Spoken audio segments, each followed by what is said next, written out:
শেষ কবে মুভি দেখার সময় কোনো ক্যারেক্টারের উপর আপনার অনেক রাগ উঠেছিল? এই পানি মুভিটা দেখলে সিজু আর ডন সেবাস্টিয়ান এই দুই চরিত্রের উপর আপনার মেজাজ হারিয়ে যাবে। স্ক্রিনে ঢুকে ওদের মারতে ইচ্ছে করবে। ত্রিশূর নামের এক শহরে এই দুই পাতি গুন্ডা টাকার বিনিময়ে ছোটোখাটো ক্রাইম করে। একদিন ভুল করে এরা এই শহরের সব থেকে বড় মাফিয়া গিরির স্ত্রীর দিকে নজর দেয়। গিরি সম্পর্কে একটু ধারণা দেই। গিরি হচ্ছে এমন এক মাফিয়া যার পরিবারের অনেকেই গ্যাংস্টার। তার এক বোন জামাইয়ের আন্ডারেই প্রায় 400 গুন্ডাবান্ডা আছে, মানে পুরো গ্যাংস্টার ফ্যামিলি। এরা পুলিশকেও গোনায় ধরে না। তো এরকমই একজন মাফিয়ার স্ত্রীকে রেপ করে ফেলে শহরের এই দুই পাতি মাস্তান। কী ভাবছেন, গিরি এসে এদের দুজনকে মেরে ফেলবে? যেখানে এই দুজনের মারা যাওয়ার কথা, সেখানে ওরা উল্টো একের পর এক গিরির পরিবারের সদস্যদের মেরে ফেলে। মুভিতে এই দুই বান্দা শহরের একটা গ্যাংস্টার টিম এবং পুলিশদের নাকানে চুবানি খাইয়ে রাতের ঘুম হারাম করে দেয়। আর সেই সাথেই মুভির গল্পটাও এগিয়েছে দাউ দাউ করে। গল্প শুরু হয় কেরালার ত্রিশূর নামের একটা শহরে। দুই বন্ধু ডন আর সিজু একটা বিল্ডিংয়ের ছাদে বসে রাতের সৌন্দর্য দেখতে দেখতে তাদের ভবিষ্যৎ পরিকল্পনা করছিল। কিভাবে তারা এই শহরের সব থেকে বড় ডন হয়ে উঠবে, তাদের ভাগ্য পরিবর্তন করবে। তারা দুজনেই একটা গ্যারেজের হেল্পারের কাজ করে। এক ছুটির দিন সকালে গ্যারেজে এক লোক গাড়ির টায়ার সারাতে আসে। গ্যারেজের মালিক ডন আর সিজুকে ডেকে টায়ার ঠিক করে দিতে বলে। তখন ডন আর সিজু বাইক নিয়ে বেরিয়ে যেতে যেতে বলে, আজ বন্ধের দিন, কোনো কাজ টাজ করতে পারবো না। মাস গেলে বেতন পাই 20,000 টাকা, তাতে আমাদের কিছু হয় না। যদি আমরা ভালো কোনো কাজ পাই তাহলে দোকানে কখনো ফিরে আসবো না। এই বলে তারা চলে যায়। এরপর কবিতা নামের একটা মেয়ে ডনকে কল করে। কবিতা হলো ডনের গার্লফ্রেন্ড। কবিতা বারবার ফোন দিলেও ডনকে ফোনে পায় না। এদিকে সুরেশ নামের একজনকে দেখা যায়, তার জায়গা জমি নিয়ে একটু ঝামেলা চলছিল, তাই সে ফোনে এই বিষয়গুলো নিয়ে গ্যাংস্টার গিরির সঙ্গে কথা বলতে চায়। অন্যদিকে পুলিশ কমিশনার তার সকল অফিসারদের নিয়ে একটা আর্জেন্ট মিটিংয়ে বসেছে। সেখানে এক আইপিএস অফিসারের সঙ্গে কমিশনার সবার পরিচয় করিয়ে দেয়। তখন এক অফিসার বলে ওঠে, আইপিএস অফিসার আবার নিজের শহরে পোস্টিং, কতটা পাওয়ারফুল হলে এমন করা যায়? মূলত এই আইপিএস অফিসার গ্যাংস্টার পরিবারের একজন সদস্য, যার কারণে সবাই তাকে নিয়ে মন্তব্য করছে। কমিশনার তাদের আলোচনায় ফিরে যায়। সে বলে, পুরানো সব গ্যাংস্টারদের সাথে নতুন নতুন আরও অনেক গ্যাং তৈরি হচ্ছে। শহরের চারপাশে এই গ্যাংগুলো ছড়িয়ে পড়ছে। বেকার যুবক তরুণরাও গ্যাংস্টারদের দলে নাম লেখাচ্ছে। আমাদের সবাইকে সচেতন থাকতে হবে।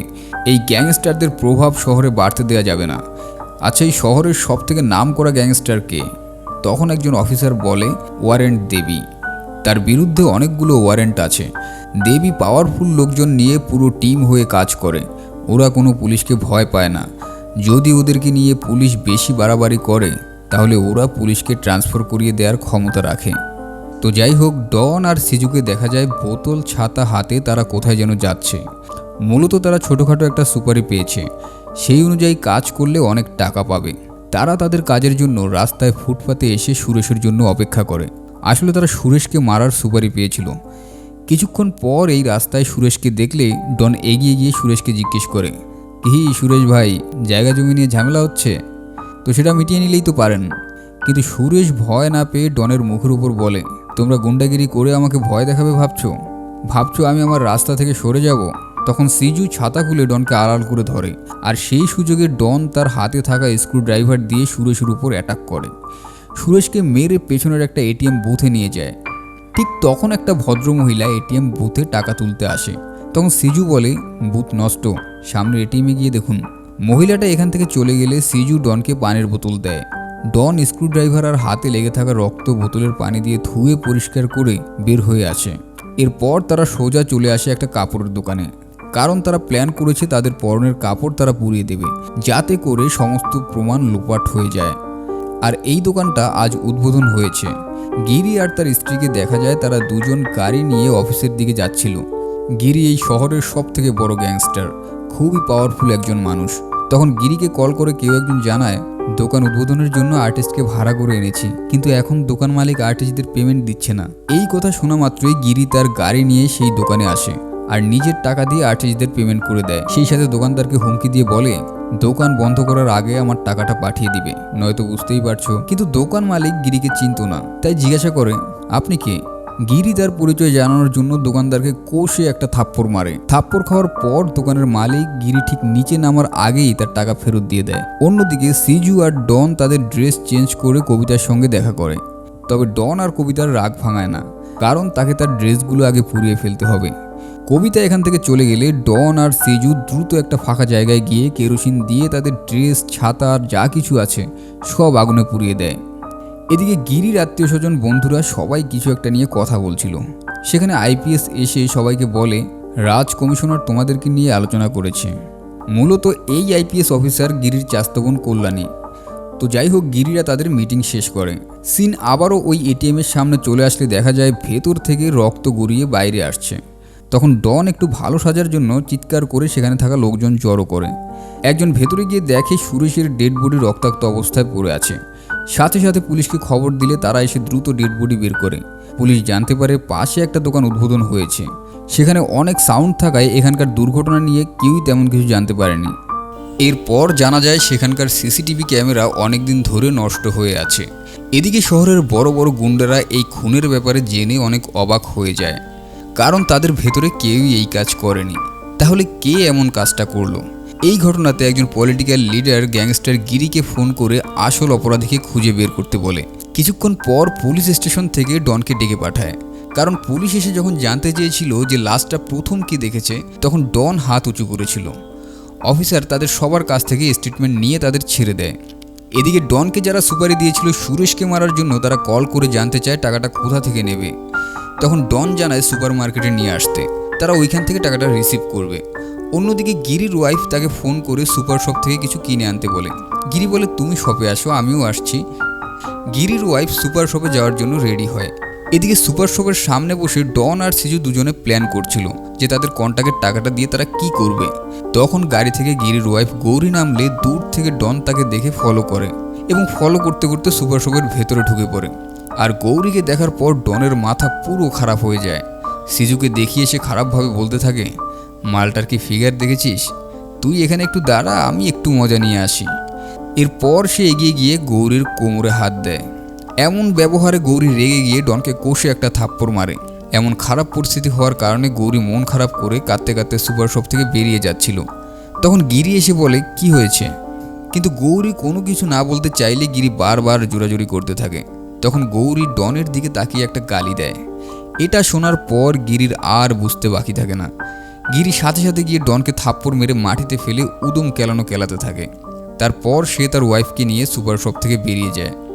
তো যাই হোক, সন্ধ্যায় গিরির বাড়িতে তার মায়ের জন্মদিন উপলক্ষে একটা প্রোগ্রামের আয়োজন করা হয়। সেখানে এসে সবাই খুব মৌজ মাস্তি করতে থাকে। এরপর সবাই প্রোগ্রাম শেষে যে যার মতো বাড়িতে চলে গেলে গৌরী গিরিকে নিয়ে রাতে একটু ঘুরতে বের হয়। পরদিন সকালে সুরেশের শেষকৃত্যের আয়োজন করা হয়। ভাইয়ের সঙ্গে তার জমজমা নিয়ে ঝামেলা চলছিল। এদিকে ডন আর সিজু গিরির কাছে মার খেয়ে হসপিটালে ভর্তি হয়। কিছুক্ষণ পর সুরেশের ভাইয়ের ছেলে তাদের দুজনের কাছে 10 লাখ টাকা নিয়ে আসে তাদের ডিল অনুযায়ী তাদের পেমেন্ট করার জন্য। মূলত এরাই তার চাচাকে এই ডনদের দিয়ে খুন করেছে। তবে টাকা দেওয়ার সময় ডন বলে, হ্যাঁ, তোমরা 10 কোটি টাকার প্রপার্টি পেয়ে যাবে আর আমাদের মাত্র 10 লাখ টাকা দিলে। এই কথা শুনে সুরেশের ভাইপো বলে, আগে প্রপার্টি সম্পূর্ণ পেয়ে নেই, তারপর তোমাদেরকে ভাগ দেব। ডনরা মেনে নেয়, তাদেরকে আর কিছু বলে না। এরপর সুরেশের ভাইপোরা সেখান থেকে চলে গেলে ডন আর সিজু গিরিদের দুজনের কথা বলে। তারা কোনোভাবেই সেদিনের কথা ভুলতে পারছিল না। হসপিটাল থেকে বেরিয়ে তারা বাইক নিয়ে গিরির বাড়ির আশেপাশে ঘুরঘুর করতে থাকে এবং তাদেরকে ফলো করতে থাকে। ঠিক যখন গিরি তার কাজের জন্য বাইরে যায় এবং বাড়িতে কোনো কাজের লোক থাকে না, এমন একটা সময় দেখে সুযোগ বুঝে ডনরা ভেতরে ঢুকে পড়ে। একজন কাজের লোক ছিল, সে ব্যালকনি পরিষ্কার করতে যায়। গৌরী তখন বাড়িতে একা টিভি দেখছিল। হঠাৎ নিচে কিছু পড়ার শব্দ পেয়ে সে নিচে আসলে দেখে ডন আর সিজু মদ খেয়ে মাতাল হয়ে তার বাড়িতে ঘুরে বেড়াচ্ছে। ডন গৌরীকে দেখে বলে, বৌদি, আপনার কাছে আমরা ক্ষমা চাইতে এলাম। তখন গৌরী ডনের হাতে ছুরি দেখে দৌড়ে একটা ঘরের দরজা বন্ধ করার চেষ্টা করে, কিন্তু শেষমেশ ডনের সঙ্গে পেরে ওঠে না, কারণ ডনও তার পেছন পেছন এসে দরজাটার ভেতর ছুরি ঢুকিয়ে দেয়। আর এক পর্যায়ে ডন জোরে ধাক্কা দিয়ে দরজাটা খুলে ফেলে এবং ভেতরে দুজন ঢুকে পড়ে। গৌরী তাদের দুজনকে দেখে জোরে চিৎকার করতে শুরু করে, কিন্তু এই চিৎকার এই দুই জানোয়ারের কানে পৌঁছায় না। তারা গৌরীর সাথে খারাপ কাজ করে এবং সেই ভিডিও ফোনে রেকর্ড করে। কাজ শেষ করে তারা সেখান থেকে বেরিয়ে যায়। এদিকে গিরি খবর পেয়ে দ্রুত সাইট থেকে বাড়ি ফিরে আসে। গিরি বাড়িতে এসে দেখতে পায় তার ফ্যামিলি ডক্টর এসেছে।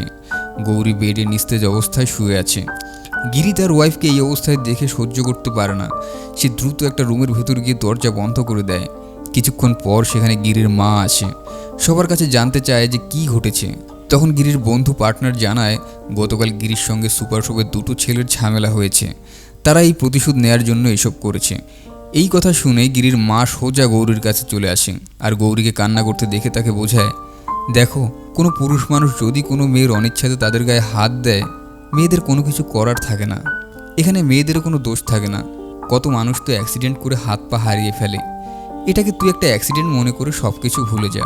সারা জীবন এই কথা মনে রেখে বাকি জীবন কাটানো একটা বোকামি। গিরির মা এসেছে জানতে পেরেই গিরি সেখানে চলে আসে।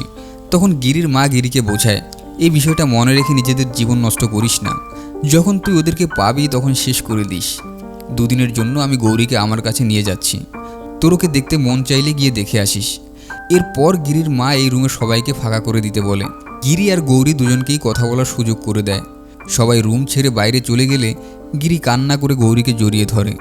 তখন গৌরী তাকে সান্ত্বনা দেয়, তুমি আমাকে নিয়ে বেশি চিন্তা করো না, আমি ঠিক হয়ে যাব। এই কথা শুনে গিরি উঠে বসে। তার ভয়ঙ্কর রাগান্বিত চেহারায় কিছু একটা ভাবতে থাকে। এদিকে ডন আর সিজু মনের আনন্দে বাইক নিয়ে ঘুরে বেড়াচ্ছিল। হঠাৎ করে ডন বলে, আমার মনে হয় আমরা বেশি দিন এভাবে পালিয়ে বাঁচতে পারবো না, আমরা যে কোনো মুহূর্তে ওদের কাছে ধরা পড়ে যেতে পারি। তবে সিজু তাকে নির্ভয় দিয়ে বলে, আরে আমাদের কিছু হবে না, আমরা তার আগে এখান থেকে পালিয়ে যাব। অন্যদিকে গিরি সিসিটিভি ক্যামেরায় ডন আর সিজুকে দেখে আরও রেগে যায়। সে এই দুজনের ছবি তার দলের প্রত্যেকটা লোকের কাছে পাঠিয়ে দেয় আর বলে, এদেরকে খুঁজে বের করো, তবে কেউ যেন এদের বিষয়ে কোনো কিছু জানতে না পারে। তখন এদেরকে না পেলে এদের পরিবারের যে যেখানে যে অবস্থায় আছে সেখান থেকে তুলে আনার হুকুম দেয়। গিরির চাস্তবোন কল্যাণী খবর পেয়ে ছুটে আসে আর গিরিকে বোঝানোর চেষ্টা করে তারা আইনিভাবে কোনো কিছু করতে পারে কিনা, কিন্তু এতে গিরি তার বোনকে না করে দেয়। এদিকে পুলিশের কাছে খবর পৌঁছে গেছে যে দেবী আর গিরির লোকজন সবাই মিলে ডন আর সিজুকে সব জায়গায় তন্ন তন্ন করে খুঁজছে। এসব কথা শুনে কমিশনার সকল অফিসারকে জানিয়ে দেয়, পুরো ফোর্স লাগিয়ে যে করেই হোক গিরির আগে ওদেরকে ধরে ফেলতে হবে, সিস্টেমের ঊর্ধ্বে যেন কোনো কিছুই না হয়। সেই সাথে কল্যাণীকে বলে, এদের ছবিটা সমস্ত শহরে ছড়িয়ে গেছে, আর তুমি আইনের লোক হয়েও কেন পুলিশকে একবারও কমপ্লেন করাওনি? তোমার পরিবার না হয় কমপ্লেন করেনি, তুমি তো কমপ্লেন করতে পারতে। এভাবে চলতে থাকলে তো পুলিশের উপর থেকে জনগণের আস্থা উঠে যাবে। এসব কথা শুনে কল্যাণী ওখান থেকে চলে যায়। তখন এক অফিসার কমিশনারকে জানায়, গিরি, দেবী, সাজিরা সবাই এক টিম হয়ে কাজ করে। ওরা কখনোই পুলিশের তোয়াক্কা করে না। তারা কলেজ লাইফ থেকেই পড়াশোনা শেষ করে এখন একসঙ্গে বিজনেসের পাশাপাশি শহরে গ্যাংস্টার হয়ে উঠেছে। ওদের নেটওয়ার্ক খুব স্ট্রং, যে কোনো কাজ দ্রুত করে ফেলতে পারে। ওদের বন্ধুত্ব এতটাই ভালো যে ওরা পুরো একটা ফ্যামিলির মতো হয়ে থাকে। সেই সাথে ওরা নিজ থেকে কখনোই কারোর সঙ্গে ঝামেলা করে না, তবে ওদের সঙ্গে কেউ পাঙ্গা নিতে গেলে তাকে তারা ছেড়ে কথা বলে না। তাই পুলিশকে ওরা কোনো কিছু না জানিয়ে নিজেদের মতো করে কাজে লেগে পড়েছে। এরপর পুলিশ ডনের উপর তদন্ত করে জানতে পারে যে ওদের লুকানোর মতো তেমন কোনো জায়গা নেই, ওদেরকে সাপোর্ট করার মতো তেমন একটা আত্মীয়স্বজন নেই, এবং এই দুজনেই এটিএম বুথের সামনে সিসিটিভি ক্যামেরা নষ্ট করেছে। পাশে যেহেতু দোকান উদ্বোধনের অনুষ্ঠান চলছিল, তাই ওরা একটা সাউন্ড বক্স ওখানে এনে রেখেছিল, যাতে তাদের কীর্তিকলাপের আওয়াজ সাধারণ পাবলিকের কানে না আসে। তখনই পুলিশ নিশ্চিত হয়ে যায় এই খুন আর রেপ ওরা দুজনেই করেছে। কিন্তু এরা দুজনেই যে চুপি চুপি এমন কাজ করতে পারে তা কেউ ধারণা করতে পারে না। এরপর দেবীর লোকেরা গিয়ে ডনের বাবাকে তুলে নিয়ে আসে। দেবীর অন্য এক লোক এসে দেবীকে জানায় যে তারা মোবাইল ট্রেস করে জেনেছে যে ওই দুজন শহরের বাইরে যায়নি, খুব দ্রুতই তারা ওই দুজনকে ধরে ফেলবে। অন্যদিকে ডনকে দেখা যায় তার গার্লফ্রেন্ড কবিতার সঙ্গে একটা নির্জন বাড়িতে রোমান্স করছে, আর বাইরে থেকে সিজু তাদেরকে পাহারা দিচ্ছে। তবে একের পর এক কল আসায় ডন দ্রুত বাইরে বেরিয়ে আসে আর সিজুকে বলে ফোন রিসিভ না করে সিম কার্ড খুলে ফেলে দিতে। এরপর এরা দুজন দ্রুত এখান থেকে পালিয়ে যায় আর কবিতাকে সেখানেই একা ফেলে রেখে যায়। কিছুক্ষণের ভিতরে সেখানে দেবীর লোকজন এসে কবিতাকে ধরে ফেলে। কবিতা তাদেরকে জানায় ওরা দুজন মাত্র এখান থেকে চলে গেছে। এই গুন্ডারা প্রথমে কবিতাকে ওদের কল করতে বললে কবিতা রাজি হয় না, তাই কবিতাকে ভয় দেখানোর জন্য তার পায়ের কাছে একটা গুলি করলে কবিতা ভয়ে দ্রুত ডনকে কল করে। তখন দেখা যায় কবিতার ফোনও ডন রিসিভ করছে না। এটা দেখে গুন্ডারা কবিতাকে তুলে নিয়ে আসে। তো যাই হোক, রাতে ডন নতুন একটা ফোন নিয়ে তার বাবাকে কল করে। তখন দেবী ডনের বাবার ফোন রিসিভ করে ডনের বাবাকে ইচ্ছে মতো মারতে থাকে। ডনের বাবার চিৎকার চেঁচামেচি শুনে ডন বুঝতে পারে তার বাবাকে দেবীর লোকেরা তুলে নিয়ে গেছে। ডনের বাবা চিৎকার করে ডনকে বলে, তোর জন্য আজ আমাকে বুড়ো বয়সে মার খেতে হচ্ছে, ওরা যা বলে দ্রুত তাই কর।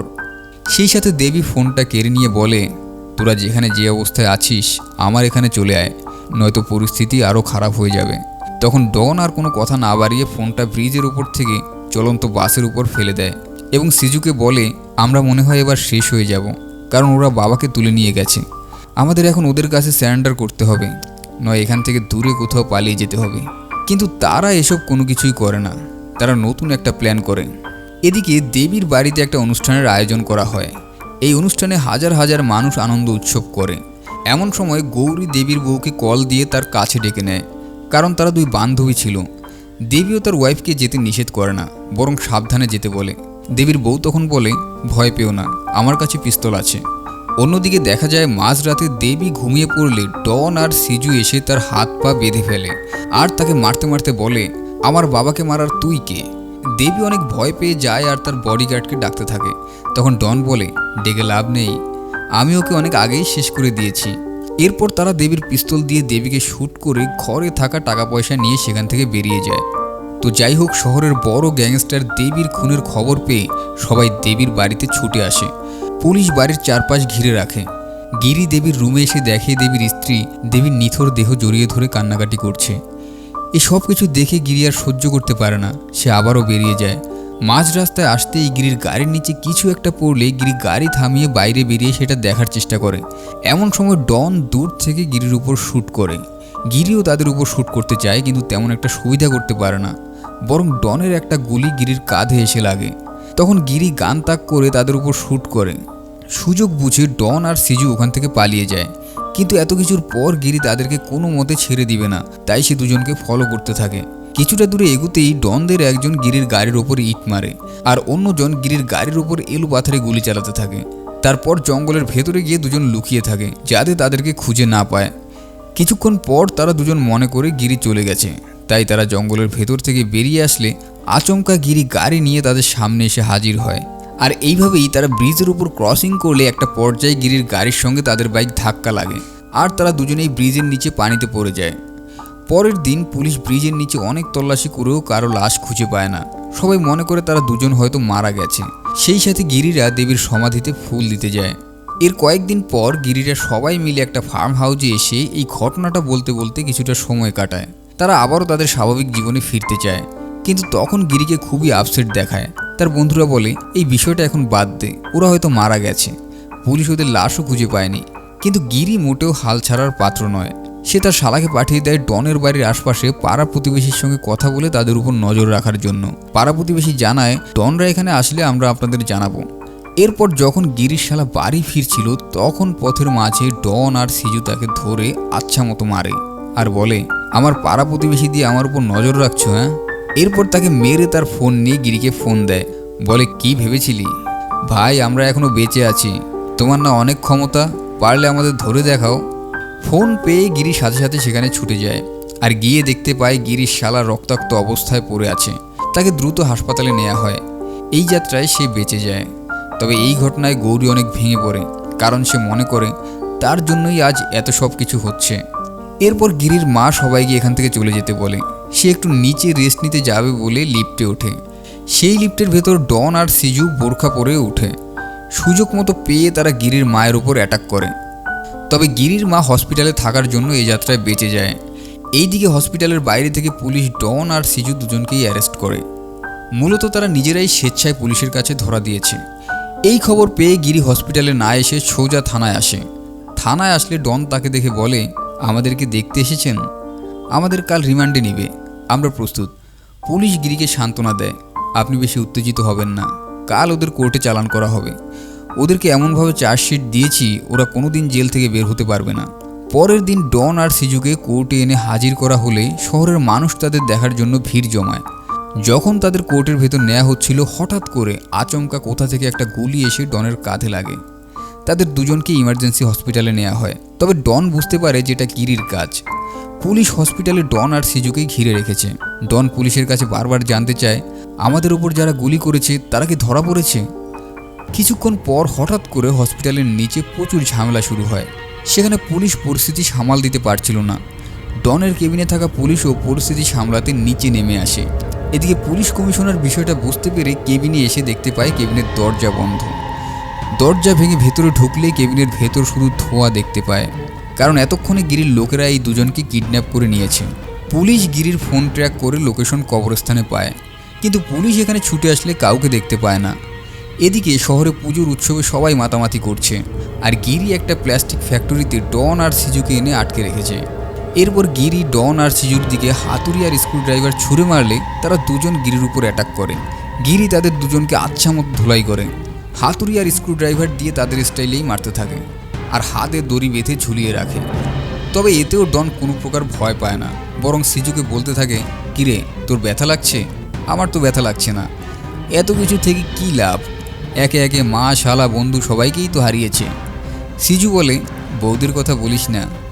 ডন বলে, আরে সে তো স্পেশাল মাল, তার কথা বললে গিরি ভাইয়ের মাথা তো আর ঠিক থাকবে না। এই সব কিছু গিরি চুপচাপ দাঁড়িয়ে শুনছিল। ঠিক সেই সময় মুহূর্তের ভেতরেই সিজুর বডিটা ব্লাস্ট হয়ে ছিন্ন ভিন্ন হয়ে যায়। সিজুর এমন পরিণতিতে ডন অনেক ভয় পেয়ে যায়।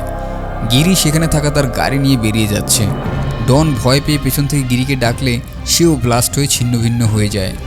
এরপর গিরিরা সবাই মিলে সেখান থেকে বেরিয়ে আসে, আর এভাবেই গিরি ডনের প্রতি তার চরম প্রতিশোধ শেষ করে। আর এখানেই আজকের এই প্রতিশোধের গল্পটা শেষ হয়। আজকের গল্প আপনাদের কেমন লেগেছে অবশ্যই কমেন্ট করে জানাবেন। দেখা হবে পরবর্তী ভিডিওতে। সে পর্যন্ত সবাই ভালো থাকবেন। ধন্যবাদ।